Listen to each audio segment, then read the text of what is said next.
Sometimes the things we think will save us end up teaching us how to live. For Simon Foster, that truth came wrapped in cracked leather and faded paint. At 47, a factory supervisor scraping by in a quiet town, Simon had one person left anchoring him to the world, his 16-year-old daughter, Kyla.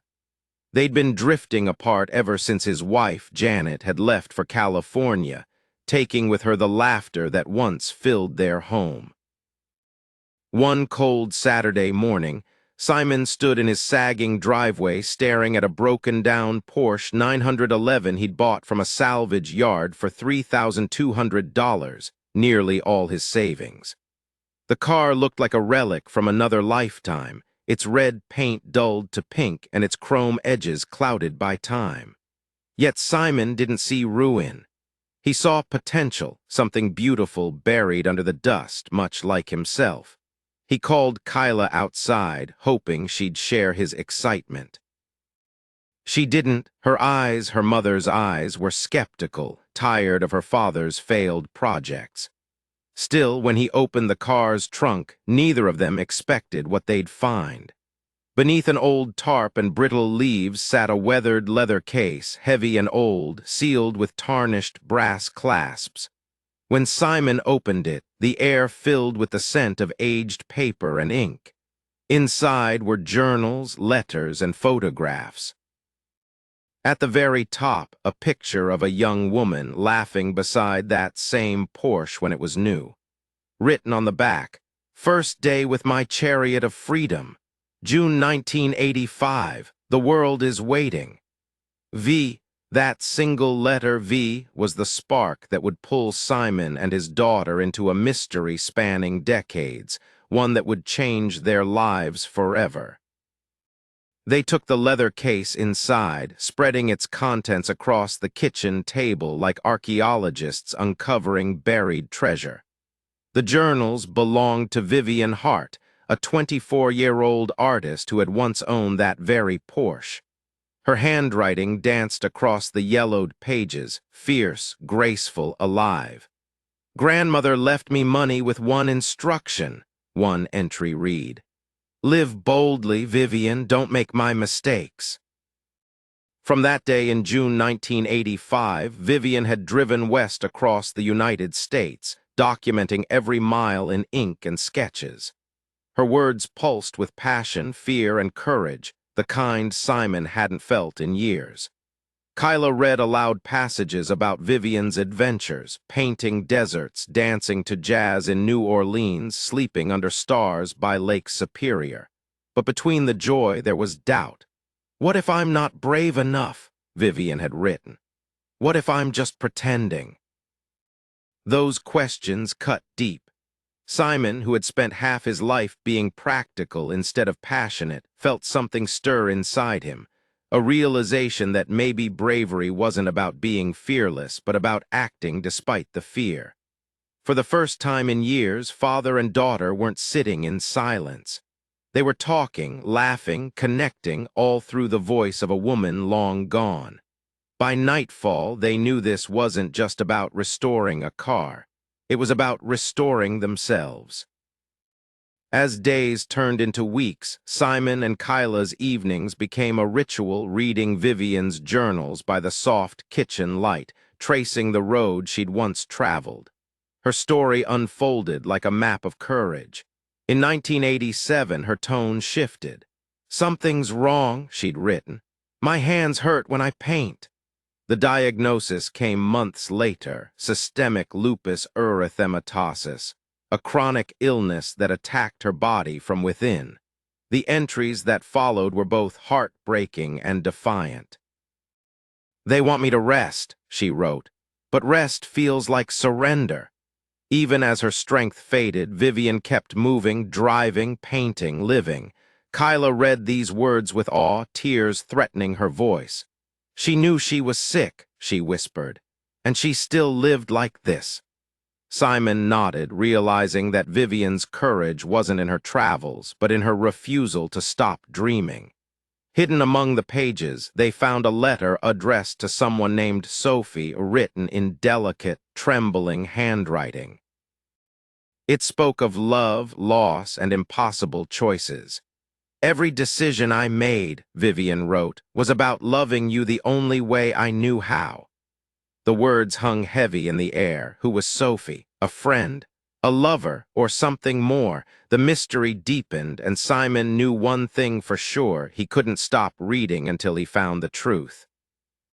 The more they read, the more Vivien became real, not just a name in a diary, but a woman who'd lived and loved fiercely.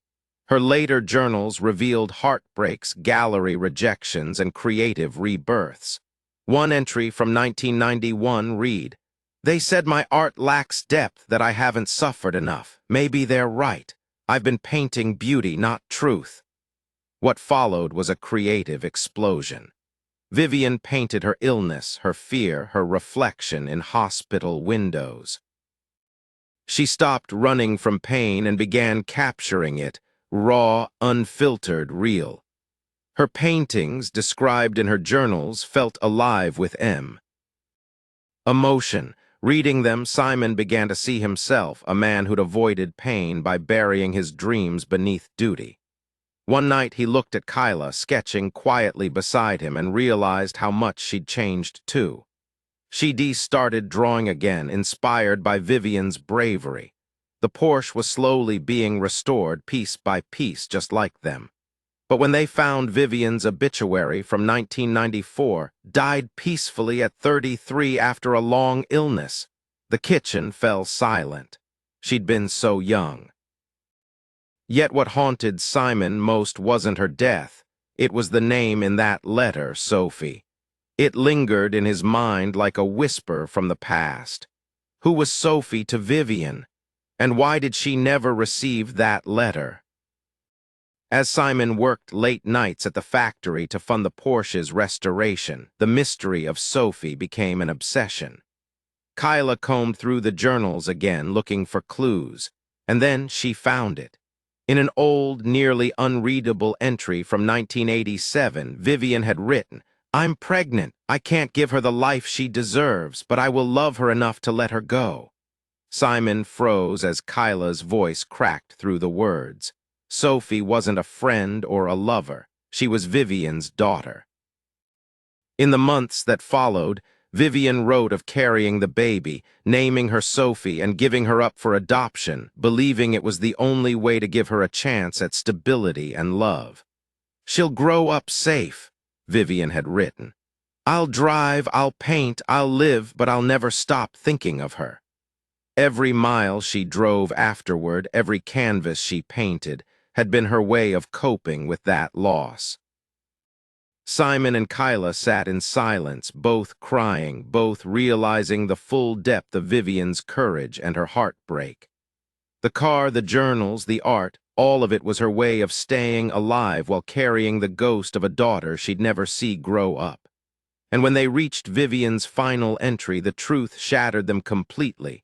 "Tomorrow I'll see her, from a distance. She's 6 now. Happy, safe. I made the right choice. This is goodbye." Vivien's story ended there, but Simon and Kyla's had only begun. They knew they couldn't just let it rest. Somewhere out there, Sophie was alive, unaware of the woman who had loved her so deeply. Among Vivien's documents, they found her lawyer's name, Maxwell Hughes, listed in her will. He had been entrusted to deliver the Porsche and the journals to Sophie on her 25th birthday, but something had gone wrong. When Simon called, the old lawyer was astonished. "She never claimed them," he said. The letters came back unopened. Hughes provided one last lead, a name change. Sophie had been adopted by the Winters family. With that, Simon and Kyla began searching, tracing records, old addresses, anything that might lead them to her. After weeks of searching, they found her Sophie Winters, a high school art teacher in Bellingham, Washington. Her age matched.